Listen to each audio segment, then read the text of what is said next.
ఈ వీడియోలో మనం పార్షియల్ ఫ్రాక్షన్స్ గురించి అయితే నేర్చుకుందాం. సో పార్షియల్ ఫ్రాక్షన్స్ అనేది మనకి మ్యాథమెటిక్స్ 2A టాపిక్ అనమాట. అంటే సెకండ్ ఇయర్లో టాపిక్ పార్షియల్ ఫ్రాక్షన్స్ అనేది. సో ఈ పార్షియల్ ఫ్రాక్షన్స్లో మనం ఈరోజు క్లాస్లో నేర్చుకునే టాపిక్స్ ఏంటంటే పోలినామియలు, అంటే పోలినామియలు, rational fraction, proper and improper fractions గురించి అయితే నేర్చుకుందాం. ఓకే, ఇంకెటువంటి లేట్ చెప్పిన వీడియోని అయితే స్టార్ట్ చేసుకుందాం. Hello everyone, this is Pavan Kumar. మీరు చూస్తున్నారు కన్నాస్ ఎడ్యుకేషన్ ఛానల్.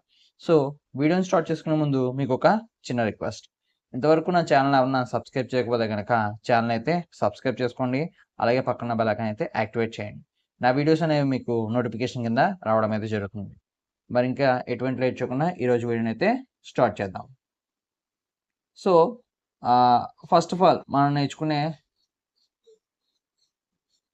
ఫస్ట్ మనం నేర్చుకోవాల్సింది ఏంటంటే పోలినామియల్ గురించి అయితే నేర్చుకోవాలన్నమాట. సో పోలినామియల్ గురించి అయితే నేర్చుకోవాలి. సో ఇక్కడ పోలినామియల్ అంటే ఏం లేదండి, ఆల్రెడీ మీరు 10th క్లాస్లోను అలాగే ఇంటర్మీడియట్ ఫస్ట్ ఇయర్లో ఈక్వేషన్స్ గురించి అయితే చూడడం అయితే జరిగింది.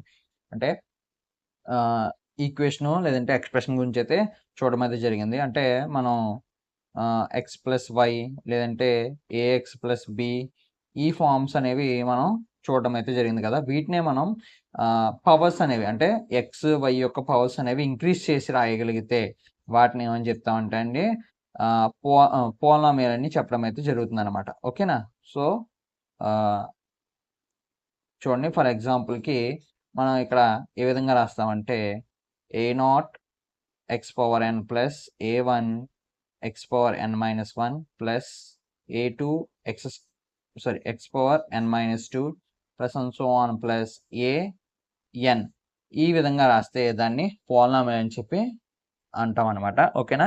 సో ఇదే పోలినామియల్కి ఈక్వల్స్ టు 0 పెట్టారనుకో పోలినామియల్ ఈక్వేషన్ అని చెప్పడం అయితే జరుగుతుంది అనమాట. ఓకే, ఐ హోప్ అందరికీ అర్థమైంది అనుకుంటున్నాను. ఇక్కడ ఈ పోలినామియల్ యొక్క డిగ్రీ, సో ఈ పోలినామియల్ యొక్క డిగ్రీ చెప్తే కనుక ఎక్స్ యొక్క పవర్, హైయెస్ట్ పవర్ ఏదైతే ఉందో అది మనకి డిగ్రీ అవడం అయితే జరుగుతుంది. సో n అనేది ఇక్కడ డిగ్రీ అనమాట. అలాగే a0 a1 a2 and so on అలాగా an వరకు ఉన్నవి వాటిని మనం ఏం చెప్తామంటే కోఎఫిషియెంట్స్ అని చెప్పడం అయితే జరుగుతుంది. సో ఏమని చెప్తామండి, కోఎఫిషియెంట్స్ అని చెప్తాం అనమాట. a0 a1 a2 and so on an అనేవి కోఎఫిషియెంట్స్ అని మనం చెప్పడం అయితే జరుగుతుంది.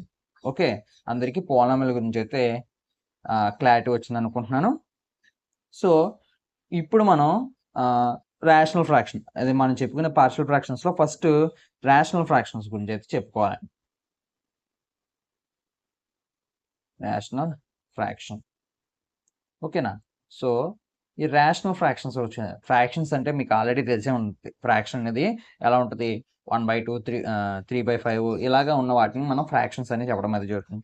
సో ఇక్కడ రేషనల్ ఫ్రాక్షన్స్కి వచ్చేసరికి మనం ఏం చేస్తామంటే f(x), g(x) ఈ రెండు కూడా ఎలా ఉంటాయంటే పోలినామియల్స్ అనమాట. సో ఈ రెండు కూడా ఏంటంటే f(x), g(x) అనేవి పోలినామియల్స్ అనమాట. సో డిగ్రీ అనేది 1 ఉండొచ్చు, 2 ఉండొచ్చు, 3 ఉండొచ్చు, 4 ఉండొచ్చు, ఎంతైనా ఉండొచ్చు. సో వీటిని మనం సింపుల్గా f(x), g(x) అనేవి రెండు పోలినామియల్స్ అని చెప్పడం అయితే జరుగుతుంది అనమాట. సో అవి కూడా ఇంకెలా ఉండాలంటే ఇక్కడ g(x) అనేది నాట్ ఈక్వల్స్ టు 0, అంటే g(x) is a non zero polynomial అయి ఉండాలి. సో నాన్ జీరో పోలినామియల్ అయ్యి ఉండాలన్నమాట. అలా ఉంటూ ఇంకేమవ్వాలంటే పోలినామియల్ అవుతూ మనం ఇక్కడ f(x/g(x) ఈ విధంగా ఉంటే దీన్ని మనం రేషనల్ ఫ్రాక్షన్ అని చెప్పి చెప్తాం. ఓకేనా. సో ఈ విధంగా ఉంటే దాన్ని రేషనల్ ఫ్రాక్షన్ అంటాం. అలాగే ఏమవ్వాలి, ఇంకా g(x) అనేది నాట్ ఈక్వల్స్ టు 0 అవ్వాలి. సో నాట్ ఈక్వల్స్ టు 0 అయితే దాన్ని మనం ఈ విధంగా ఉన్నదాన్ని f(x/g(x) ఈ విధంగా ఉన్నదాన్ని రేషనల్ ఫ్రాక్షన్ అని చెప్పడం అయితే జరుగుతుంది. ఓకేనా. సో ఒక చిన్న ఎగ్జాంపుల్ అనేది చూద్దాం. నెంబర్స్లో ఒక చిన్న ఎగ్జాంపుల్ అనేది చూద్దాం. సో ఎగ్జాంపుల్కి వచ్చేసరికి 3x+5/x² + x+6 లేదు X cube by X square minus X plus 5. So ఈ విధంగా ఉన్న వాటిని మనం ఏమని చెప్తామండి, రేషనల్ ఫ్రాక్షన్స్ అని చెప్పడం అయితే జరుగుతుంది. ఓకే, సో రేషనల్ ఫ్రాక్షన్స్ అయితే అర్థమైంది అనుకుంటున్నాను. సో నెక్స్ట్ మనం నేర్చుకోవాల్సింది ఏంటంటే proper and improper fraction. Proper and improper fraction. So proper and improper fractions గురించి అయితే తెలుసుకోవాలి. సో ఇక్కడ f of x by g of x అనేది రేషనల్ ఫ్రాక్షన్ అవుతూ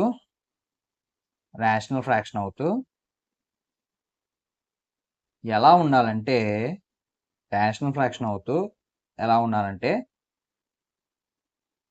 degree of f of x is less than degree of g of X.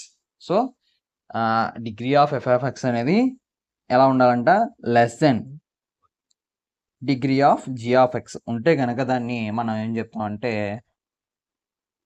Proper fraction అని చెప్పి చెప్తాం. ఓకేనా? So f of x by g of x rational fraction అయ్యి degree of f of x అనేది less than degree of g of x ఈ విధంగా ఉంటే దాన్ని మనం ఏం చెప్తామండి, ప్రాపర్ ఫ్రాక్షన్ అని చెప్పడం అయితే జరుగుతుంది. ఓకే, సో ఎగ్జాంపుల్ అనేది చూద్దాం. సో ఎగ్జాంపుల్ ఇందాక ఆల్రెడీ రాసాం కదా మనం, ఏది ఇందాక ఒక ఎగ్జాంపుల్ రాసాం, 3x + 2 by X square plus X minus 6, లేదు X cube by X power 4 minus 2 X square plus 5. ఈ విధంగా ఉన్న వాటిని మనం ఏం చెప్తామంటే ప్రాపర్ ఫ్రాక్షన్స్ అని చెప్తాం. ఎందుకంటే ఇక్కడ చూడండి, న్యూమరేటర్ పైన ఉన్నదాన్ని న్యూమరేటర్, కింద ఉన్నదాన్ని డినామినేటర్ అంటాం. లేదు f of x by g of x అని తీసుకున్నా, డినామినేటర్ యొక్క పవర్ అనేది ఎలా ఉంది, స్క్వేర్ ఉంది. న్యూమరేటర్ యొక్క పవర్ ఎక్స్ యొక్క పవర్ 1 ఉందన్నమాట. సో ఇక్కడేమో 3 ఉంది, ఇక్కడేమో 4 ఉంది. సో ఈ విధంగా ఉంటే దాన్ని ప్రాపర్ ఫ్రాక్షన్ని చెప్పడం అయితే జరుగుతుంది. ఓకే, సో నెక్స్ట్ వచ్చేసరికి ఇంప్రాపర్ ఫ్రాక్షన్.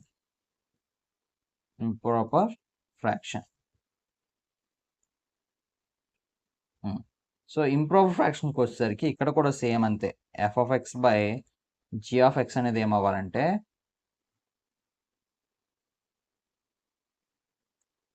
రేషనల్ ఫ్రాక్షన్ అవుతూ ఇంకేమవ్వాలండి, ఇందా చెప్పుకున్నాం కదా, ప్రాపర్ ఫ్రాక్షన్ అవ్వాలంటే degree of g of x అనేది, so degree of f of x అలాగే degree of g of x. So proper fraction అవుతున్నాయంటే లెస్ దెన్ అవ్వాలి, ఇంప్రాపర్ ఫ్రాక్షన్ అవ్వాలంటే గ్రేటర్ దెన్ అవ్వాలి. So degree of f of x greater than degree of g of x అయితే so దీన్ని ఏమని చెప్తామండి, improper fraction చెప్తాం అనమాట. ఇంప్రాపర్ ఫ్రాక్షన్ అంట. ఓకే, ఐ హోప్ మీకు చెప్పిన టాపిక్ అనేది అర్థమైంది అనుకుంటున్నాను. ఈ వీడియో కనుక మీకు నచ్చినట్టయితే లైక్ చేయండి, అలాగే షేర్ చేయండి. నెక్స్ట్ వీడియోలో మనం ఈ పార్షియల్ ఫ్రాక్షన్స్లో ప్రాబ్లమ్స్ అనేవి ఎలా సాల్వ్ చేయాలి, మనకి ఏ మెథడ్స్ అనేవి ఉన్నాయి అనేది నెక్స్ట్ క్లాస్లో అయితే చూద్దాం. Okay, thank you so much.